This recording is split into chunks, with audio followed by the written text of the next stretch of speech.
if she's working on her twerking. Oh, no. I heard someone on Fox News, I think it was Andrea Tantaros, say that any woman that said they had not twerked was lying. And I disagree with that. I have never twerked. Yeah. I don't think it's classy. I don't think it's cute. I don't think guys think it makes think for it's good cute. TV, but I don't agree with her on that. Well, I play in a couple of bands in Charlotte, and I'm telling you, the people in the clubs that I play at are twerking all the time. And it's not just the kids either. The grandmas are twerking just as well. It's just not my style. I'm not into it. It grosses me out too. The Miley Cyrus thing, though, that was not just twerking. That was porn. That was over the top. And the little secret that I don't think a lot of people realize, and I may catch it for this, John, from saying this on the air, but I have a It's not broadcast. There's no FCC. So okay. it's just that wasn't what I was getting at. I suspect that a lot of guys are not as turned on by that overt a performance as a lot of the girls think we are. Guys may enjoy a little porn now and then, not if it's the person that they want to have a relationship with. Yeah. We don't share, is what I'm saying. I know Hollywood likes to be sexy, but I personally don't think that was sexy, and I don't know a single guy that did. None of the guys I hang out with thought it was sexy. They all thought it was gross and trashy. That's what I'm saying. Yeah, I completely agree. And it is kind of a political issue to the extent that one side of our culture would like to have no rules, laissez-faire. Yeah. Anything goes. And during the coverage of the Miley Cyrus twerking fiasco at the VMAs, there were so many other things going on, like what's going on in Syria. Obama's getting a pass on this. He doesn't have to explain what he's doing to the United States people in Syria because everyone's talking about Miley Cyrus. And, there's been a lot of radiation leaking in Japan, and I'm a huge sushi lover, so this is a huge issue for me. But that's not getting any coverage either. So for me, it's really sad that people in Hollywood think that this is great for their ratings or great for their publicity, but there's more important things going on, and they're just distracting from. Do you think things that people matter. will get over this? I mean, is this kind of like a vulgar Macarena? Already over it. It's a flash. It I was a think flash, so. Yeah, Mm-hmm. yeah. Yeah, I think people are already tired of it, and but it did what it was supposed to do. It distracted us, and it made Miley Cyrus' album go #1. So Yeah, and I wonder if that's going to have any staying power. My guess is that she probably put a pretty good kink in her career. A lot of people on the right say that we have to engage culture, and for me that's sort of a cocktail term because I don't know exactly what it means. It means different things to different people, but does that mean that you need to give some attention to a Miley Cyrus, or does that mean we have to create our own culture? Or what do you think when people say we have to engage the culture? What does that mean to you folks? That's an interesting topic. Well, to me. you're a rock guitar player, so you're already doing it. I am. Hey, I'm an old guy. I'm going to be 60 here pretty soon, but I like to say I was playing guitar back when Pete Frampton had hair.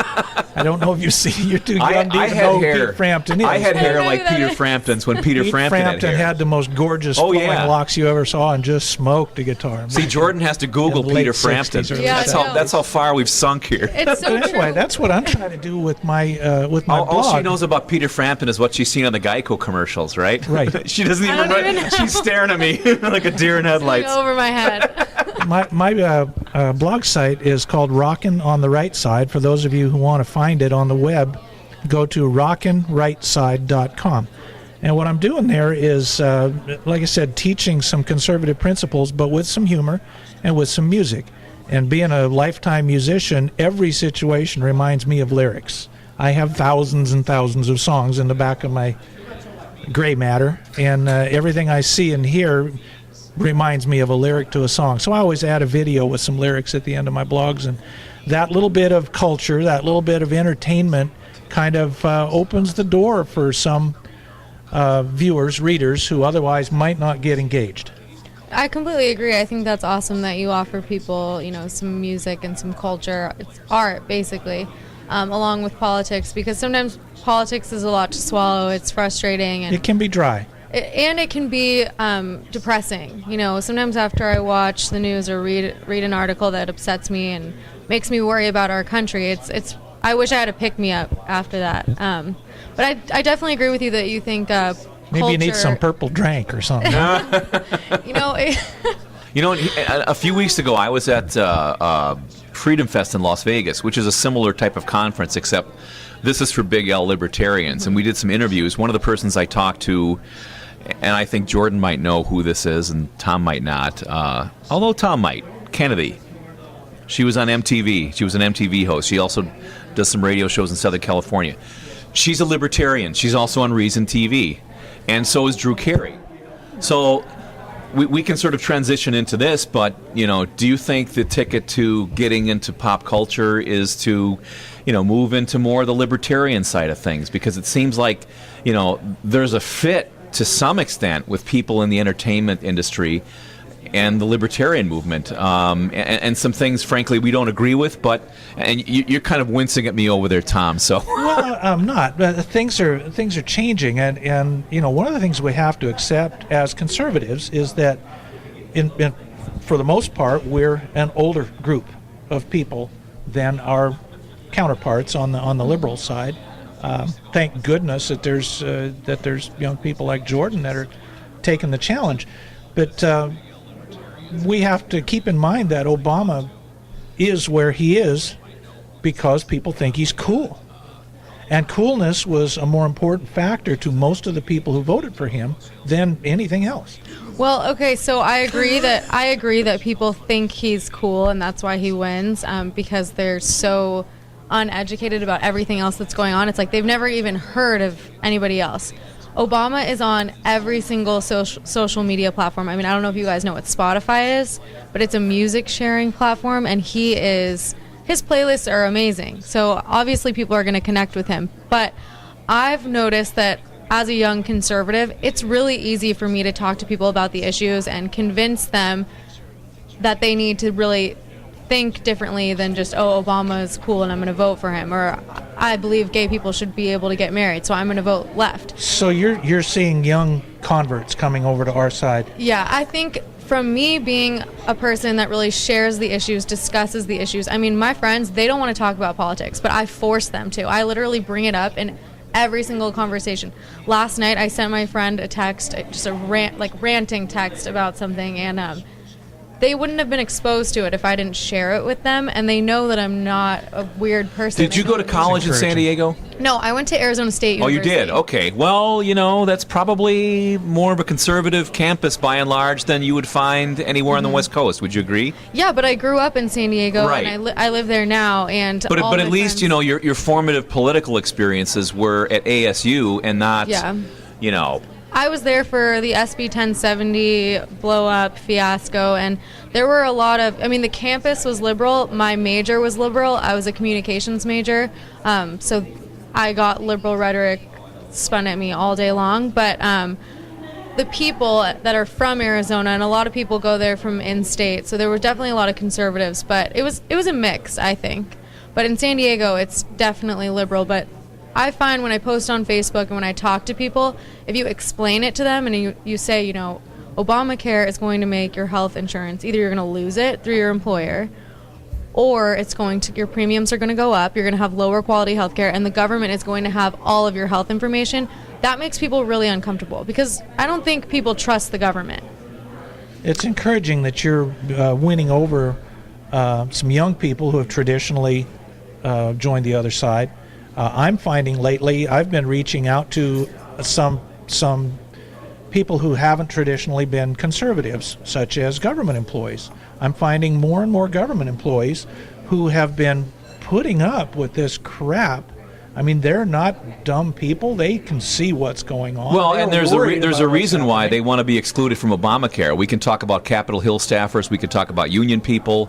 They don't want it. They want to keep their health insurance, and that's what they think they voted for. But that's not what they voted for. But aside from self-interest, a lot of the government employees are patriots just like everybody else. They're raising their families. They're going to church on Sunday. They're supporting charities. They're putting up with the nonsense because they're protecting their jobs and a little bit afraid, frankly, of the new administration. But I'm going to guess you have a little less hostility toward government employees in Montana than you do, say, in California, because you don't have these monstrous time bomb pensions that are sitting out Well, there. here's what's happening, John. Right. Our city and local and state employees are our neighbors and friends, and they're Montanans. So of course we have a mutual respect and enjoy the same lifestyle and all. What's happened is the overreach from the federal government is taking such a foothold in local government.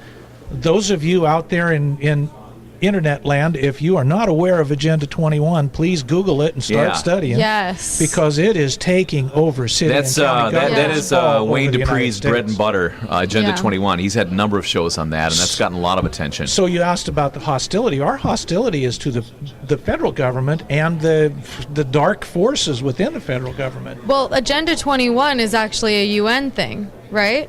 It It is, but it's from the UN. But it's infiltrating local governments through Yeah. federal money. But it's voted on. Yeah, it's voted on at the city council level, right? Right. Yeah. So like San Diego, they've already voted on it and accepted it, and I don't think a single person in San Diego even knows about it. Look at all of the growth policies. They're driven by Agenda 21. Drive on any city street and look at all the bike lanes that are painted all over that nobody's using. Well, what I think is most Mass transit. It's scary all about Agenda that 21. is the rewildification, I guess they call What? it. Very serious. in The what? Montana. There- Very serious. In Agenda 21, there's something called the rewildification of the United States, and it basically designates certain areas as only for wildlife. So people are not allowed to live there. And in 2016, I think, is when they start. The government is going to try to start moving people off of any land that is considered wild land. And I think there's going to be a lot more land considered wild than we think. But I don't know if they're going to be able to do this, because if they try to move me off my land, I live on 5 acres in inland, a little bit more inland, and I know that my family would be like, Well, and my No. neighbors in Montana, we're all packing heat too. So yeah, that's not happening. And They're taking the guns away from people in California. So Jordan, it is not going to happen in Montana. If chances you, are something that is on the Bostic Ranch is going to get confiscated by the state of California. So if you're a Second Amendment person, Montana's the place to be. yeah, all right, we're going to take one more break. We'll come back again at 11 o'clock Eastern. That is 8 o'clock on the West Coast.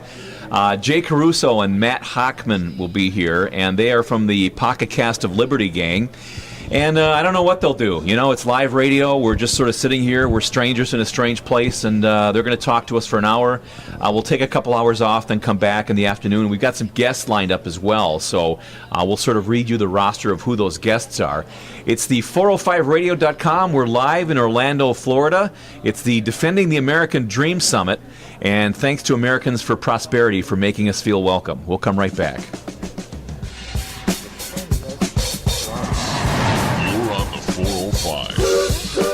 Congratulations to Jordan Bostic of Vocalize.com. Jordan will be among our VIP bloggers at Right Online and Defend.